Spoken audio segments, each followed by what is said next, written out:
In the symphony of language, verbs are the dynamic conductors, dictating the action and flow of our sentences. They are the heart of our communication, breathing life and meaning into our words. But verbs do more than simply convey actions. They also tell us when those actions occur. This is where verb tenses come into play. Verb tenses are the backbone of clear and effective communication. They provide a temporal framework, allowing us to place events in the past, present, or future. Without a firm grasp of verb tenses, our sentences risk becoming muddled and confusing, leading to misinterpretations and communication breakdowns. Imagine trying to tell a story without using any past tense verbs, or attempting to make plans for the future without a future tense. It would be like trying to paint a masterpiece using only shades of gray, possible perhaps, but lacking the vibrancy and clarity that comes with a full spectrum of colors. Mastering verb tenses is essential for anyone who wants to communicate effectively in English. It is a fundamental building block upon which fluency and accuracy are built.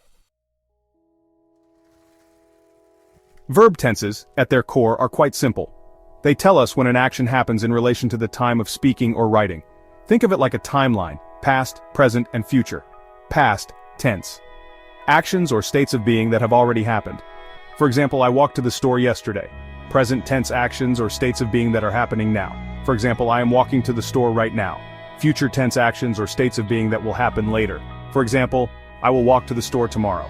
Each of these basic tenses can be further divided into different forms to express more specific time relationships, such as actions that happened repeatedly in the past, or actions that will be in progress at a specific time in the future.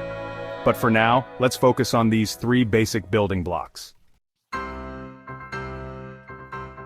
The simple tenses are the most basic forms of past, present, and future tenses. They are used to describe actions or states of being in a straightforward manner, without emphasizing the duration or completion of the action. Simple past tense.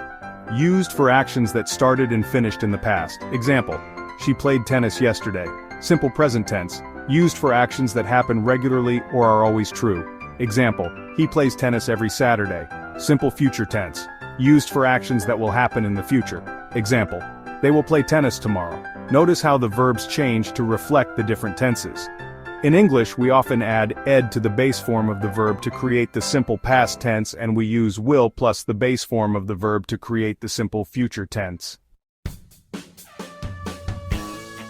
Section 4. Mastering the present continuous tense. The present continuous tense, also known as the present progressive tense, describes an action that is happening right now, at the moment of speaking. It is formed using the present tense of the verb to be plus the present participle of the main verb, which is the base form plus ing. Structure: am, is, are plus verb plus ing.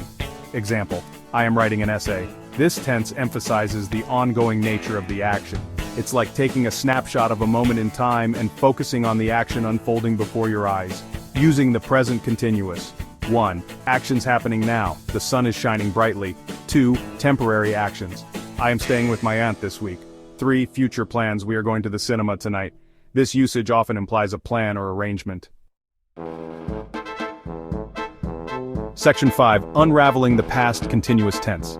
The past continuous tense, similar to its present counterpart, describes an action that was in progress at a specific time in the past. It is formed using the past tense of to be, which is was or were, and the present participle, which is the verb plus ing. Structure: was, were, plus verb plus ing. Example: I was studying when you called. This tense paints a picture of an ongoing action in the past, often interrupted by another action, usually in the simple past tense. Using the past continuous: 1. Interrupted actions. She was cooking dinner when the doorbell rang. 2. Parallel actions. While I was reading, he was watching TV. 3. Setting the scene. The wind was howling and the rain was beating against the windows. Section 6. Navigating the future tense. While we touched upon the simple future tense earlier, the English language offers several ways to express future actions. Will plus base form. This is the most common way to express a future action or prediction. Example: I will finish the report by tomorrow. Going to plus base form, used for plans or intentions, especially when a decision has already been made. Example: we're going to visit my parents next weekend.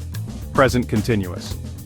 As mentioned earlier, we often use the present continuous tense to talk about future arrangements. Example: she is meeting her friends for lunch tomorrow. The choice of which future tense to use depends on the specific context and the speaker's intention.